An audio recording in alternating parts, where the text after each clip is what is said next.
Hello दोस्तों, हमने प्रश्नावली एक वास्तविक संख्या से आने वाले एक नंबर के क्वेश्चनों के बारे में पिछली वीडियो में पढ़ा था। उसमें हम कुछ ही क्वेश्चनों को कर पाए थे क्योंकि वीडियो बड़ा होने की वजह से हमने आधे क्वेश्चनों को पढ़ा था।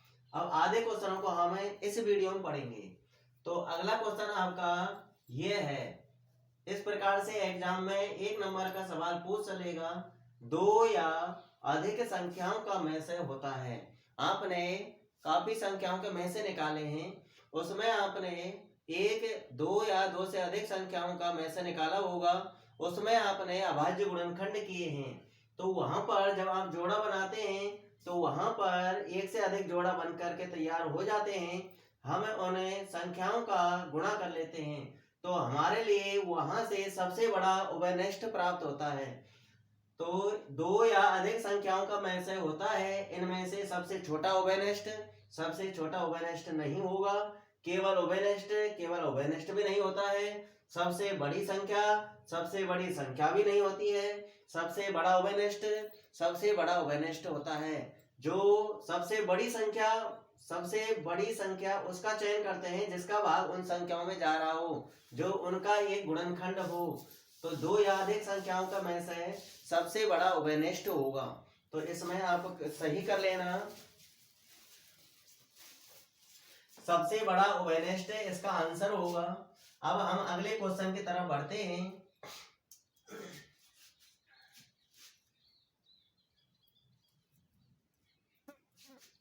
तो अगला क्वेश्चन इस प्रकार से बनेगा आपका, एक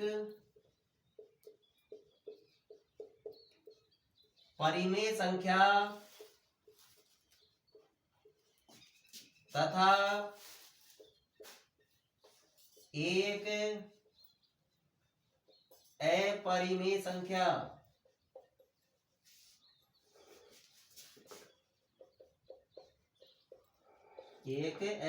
संख्या का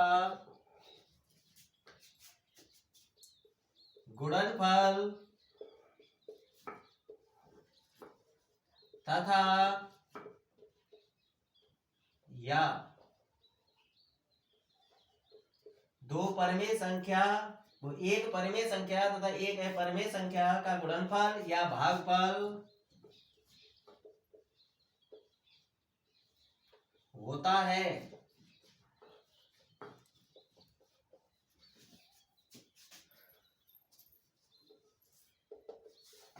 तो देखिए, एक परिमेय संख्या तथा एक अपरिमेय संख्या का आप गुणनफल करेंगे या फिर उनका भागफल करेंगे तो हमको एक अपरिमेय संख्या ही प्राप्त होती है।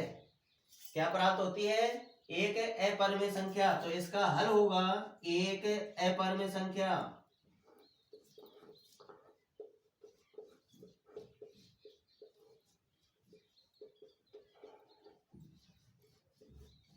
ये ध्यान रखना कि एक परिमेय संख्या तथा एक परिमेय संख्या का गुणनफल किया जाए या उनका भागफल किया जाए या फिर उनको जोड़ा जाए या उनको घटाया जाए, आंसर हमारा एक अपरिमेय संख्या ही होगा। आंसर हमारा क्या होगा? एक अपरिमेय संख्या। अब हम अगले क्वेश्चन की तरफ बढ़ते हैं। देखिए,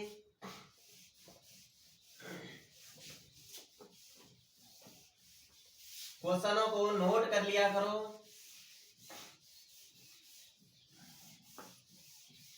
अगर नोट नहीं करते हैं तो वीडियो को दोबारा देख लेना और इन क्वेश्चनों को याद कर लेना कि किस प्रकार से क्वेश्चन एग्जाम में आ सकते हैं।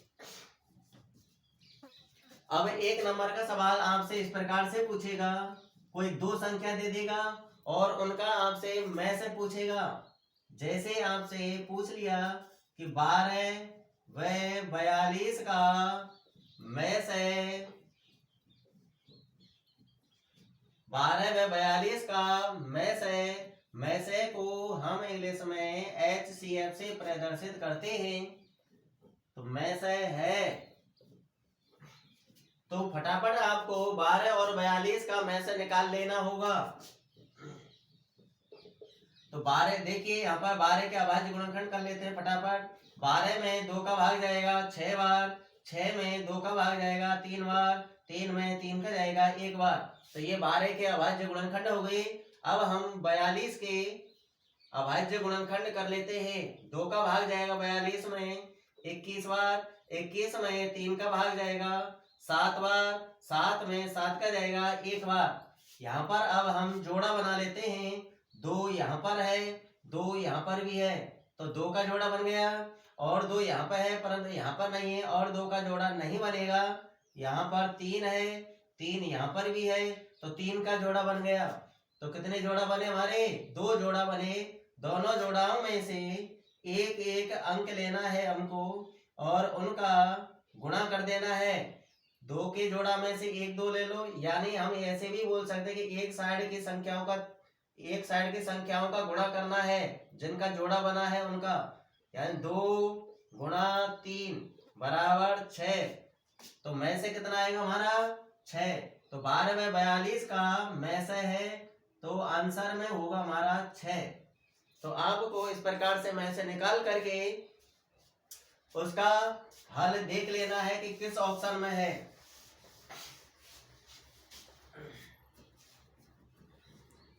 या फिर आपसे ले से भी पूछ सकता है। 1 नंबर के सवाल में आपसे ले से भी पूछ सकता है। जैसे मान लो 12 और 42 का ले से है, 12 व 42 का लेसे को हम इंग्लिश में एलसीएम से प्रदर्शित करते हैं।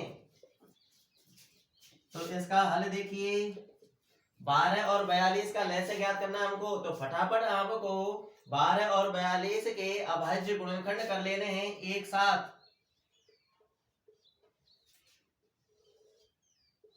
तो यहाँ पर देखिए किसी संख्या में 2 का भाग जा रहा है क्या? यहाँ पर 2 का भाग दोनों संख्याओं में जा रहा है, तो हम दे देंगे। अगर किसी एक संख्या में भी जाता है तो हम उसमें भी 2 का भाग देते हैं। जिसमें भाग नहीं जाता उसको हम ज्यों का त्यों लिख लेते हैं। 2 का भाग 12 में देंगे 6 बार जाएगा, 2 का भाग 42 में देंगे 21 बार जाएगा।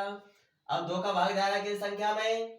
6 में जा रहा है, तो फिर से हम 2 का भाग देंगे। 6 में 3 बार जाएगा, 21 में नहीं जाएगा 2 का भाग, इसलिए 21 को हम ज्यों का त्यों लिख लेंगे। अब देखिए 2 का भाग किसी भी संख्या में नहीं जा रहा है, तो 2 का नहीं देंगे, 2 से आगे बढ़ेंगे, 3 का भाग देंगे। 3 का भाग जा रहा है, यहाँ पर 3 में 1 बार जाएगा, 21 में 7 बार जाएगा। अब 3 का भाग नहीं जाएगा, अब 7 का जाएगा, 1 में नहीं जाएगा, 7 में जाएगा 1 बार। जो हमारे ये अभाज्य गुणनखंड हुए हैं, इन अभाज्य गुणनखंडों का हमें गुणा कर लेते हैं। लेसे बराबर इन सब का गुणा कर लो। 2 गुणा 2 गुणा 3 गुणा 7, फटाफट गुणा कीजिए। तो 7 गुणा 3 करेंगे, 7 के 21, 21 गुणा 2 करेंगे, 21 दूना 42, 42 गुणा 2 करेंगे, 42 दूना 84। तो लेसे कितना आएगा? 84। तो इस प्रकार से भी आपसे सवाल 1 नंबर का पूछ लेगा एग्जाम में। 2 संख्या दे देगा, उनका लेसे पूछेगा, या पर 3 संख्या दे देगा, उनका लेसे पूछेगा। फटाफट आपको उनके एक साथ अभाज्य गुणनखंड कर लेने हैं, और जो हमारे अभाज्य गुणनखंड प्राप्त होंगे उनका गुणा कर लेना है सबका, और आंसर देख लेना है किस ऑप्शन में हमारा आंसर है।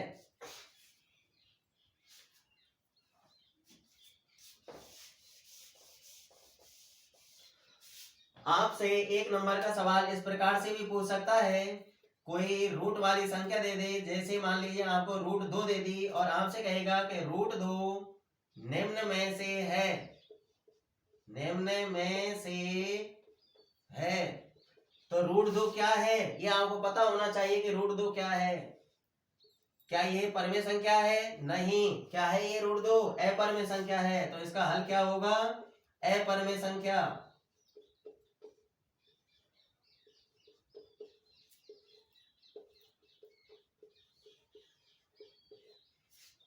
√2 क्या है?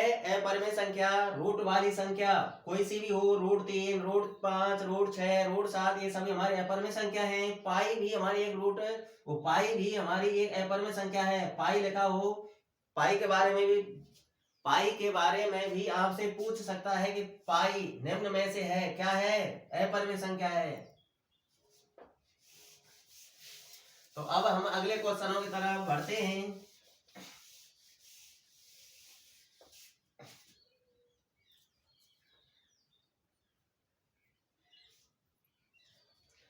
आपसे एक नंबर का सवाल इस प्रकार से पूछ लेगा,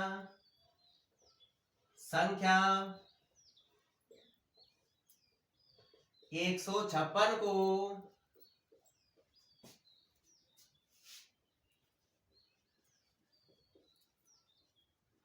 अभाज्य गुणनखंडों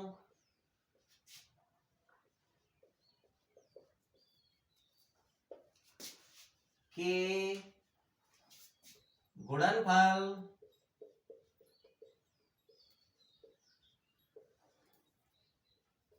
के रूप में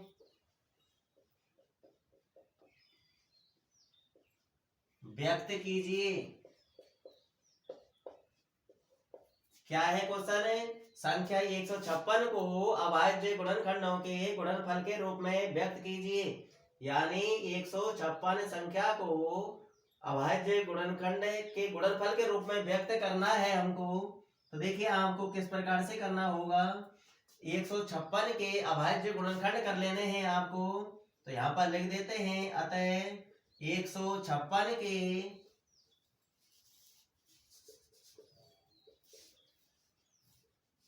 अभाज्य गुणनखंड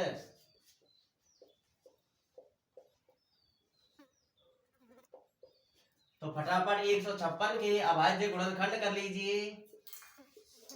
156 में 2 का भाग जाएगा। कैसे पता चलता है कि 2 का भाग जाएगा, 3 का जाएगा, 5 का जाएगा, 7 का जाएगा? हमको भाज्यता के नियम याद होना जरूरी है। इस संख्या का इकाई अंक 6 है, 6 में 2 का भाग जाता है, तो 156 में भी 2 का भाग जाएगा। दीजिए 2 का भाग। 2 का भाग जाएगा इसमें 78 बार। कितनी बार जाएगा? 78 बार। अब 78 में इकाई अंक 8 आ चुका है, 8 में 2 का भाग जाता है, तो 78 में भी 2 का भाग जाएगा। 2 का भाग दीजिए, 39 बार जाएगा। कितनी बार जाएगा? 39 बार। अब इकाई अंक 9 आ चुका है, 9 में 2 का भाग पूरा पूरा नहीं जाता है, इसलिए 2 का भाग 39 में भी नहीं जाएगा। 3 का भाग जा रहा है। देखिए 3 का भाग दीजिए। 3 के लिए हम अंकों को जोड़ते हैं और अंकों के योग में यदि 3 का भाग जा रहा होता है तो उस संख्या में भी 3 का भाग जाता है। तो 3 का भाग देखिए, 9 और 3, अंकों को जोड़ो, 9 और 3 12, 12 में 3 का भाग जाता है? नहीं जाता है, इसलिए 3 का भाग 39 में भी जाएगा। और वैसे भी ये छोटी संख्या है, इसका तो वैसे भी देख करके भी पता चल रहा होगा कि 3 का भाग जा रहा है। 3 का भाग 13 बार जाएगा। 13 हमारी अभाज्य संख्या है, 13 में केवल 13 का ही भाग जाएगा एक बार। अब हमने 156 के अभाज्य गुणनखंड कर लिए, तो इनको गुणनफल के रूप में व्यक्त कर दो। 156 बराबर इनको गुणा के रूप में लिखिए, 2 गुणा 2 गुणा 3 गुणा 13। अब इसको हम आगे और भी बढ़ा सकते हैं, यानी घात बना सकते हैं संख्याओं की। देखिए यहाँ पर 2 गुणा में 2 बार आया है, तो 2 की घात हम 2 लिख लेंगे। कोई संख्या जितनी बार भी गुणा में है उसकी घात हम उतनी ही कर देंगे। 3 केवल एक बार है तो गुणांक चिन्ह लगा के 3 लिख देंगे। फिर 13 भी एक बार है तो गुणांक का चिन्ह लगा के 13 लिख देंगे। तो ये 156 के अभाज्य गुणनखंड हैं। इन अभाज्य गुणनखंडों को हमने गुणनफल के रूप में व्यक्त कर दिया। तो 1 नंबर का सवाल इस प्रकार से आपसे पूछ लेगा,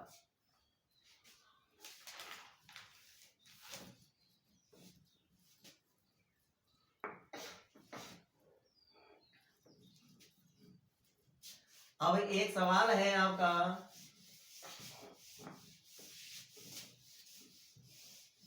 1 नंबर वाला ही है।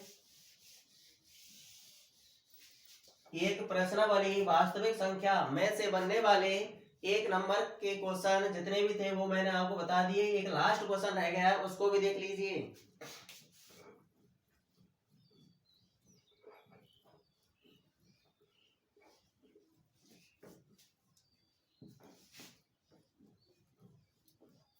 SCF 3 कोष्टक में लिख रहा है 306,657 बराबर 9।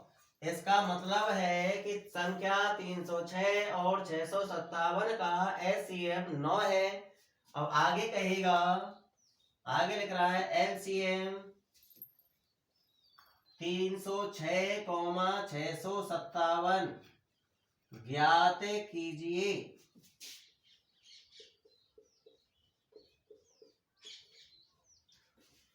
तो उसका कहने का मतलब यह है कि 306 और 657 का एलसीएम ज्ञात करना है। इनका एलसीएम आप अभाज्य गुणनखंड विधि से नहीं करेंगे। एक नंबर के सवाल आपसे पूछ लेगा तो आपको सूत्र से करना है।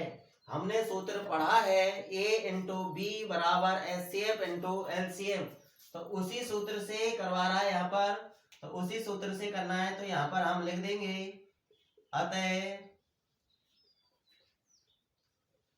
हम जानते हैं कि A गुणा B बराबर एचसीएफ इंटू एलसीएम होता है। हम ये जानते हैं, हमने पढ़ लिया है पहले A इंटू बी बराबर एचसीएफ इंटू एलसीएम। यहाँ पर आप मानों को जमाइए। A का मान देखिए, A का मान क्या है? A का मान है 306।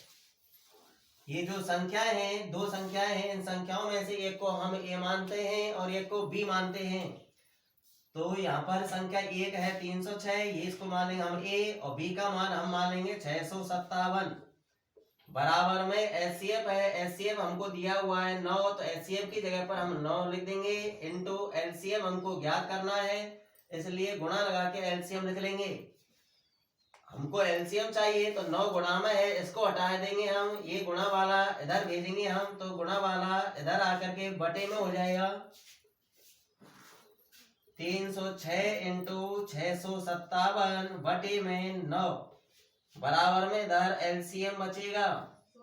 अब 9 का भाग देना है, 9 का भाग दोनों संख्याओं में जा रहा है, किसी एक संख्या में दे लीजिए। 9 का भाग 657 में दे दीजिए। 9 का भाग 9 7 63, बचेंगे कितने? 2, 7 को उतारेंगे 27 होगा, 9 3 27। अब 306 गुणा 73 कर लेना, तो 306 गुणा 73 करने पर आएगा आपका 22,338 बराबर एलसीएम। तो हमारा इन दोनों संख्याओं का एलसीएम कितना आया? 22,338। यही अपन का आंसर है। बस इतना करके आना है आपको, तब जाके आपको एक नंबर मिलेगा। और आप अभाज्य गुणनखंड विधि से नहीं कर सकते, क्योंकि उसने एचसीएफ इसी हिसाब से दिया है कि सूत्र से करें। तो इस प्रकार से एक प्रश्नावली, एक वास्तविक संख्या से बनने वाले एक नंबर के जितने भी क्वेश्चन थे वो मैंने आपको बता दिए।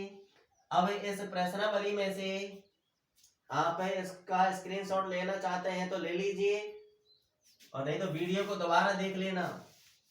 अब हम नेक्स्ट वीडियो में मिलते हैं, उसमें हम एक प्रश्नावली के बड़े क्वेश्चनों को पढ़ेंगे जिसमें अधिक अंक के आएंगे, यानी 2 नंबर वाले क्वेश्चन। अगर किसी ने वीडियो को सब्सक्राइब नहीं किया है वो सब्सक्राइब कर लें, ताकि मैं जब भी कोई नई वीडियो डालूंगा तो आपके पास से उसका नोटिफिकेशन पहुंच जाएगा। और वीडियो अगर किसी को पसंद आई हो तो उसको लाइक कर दीजिए। लाइक करने में क्या जाता है।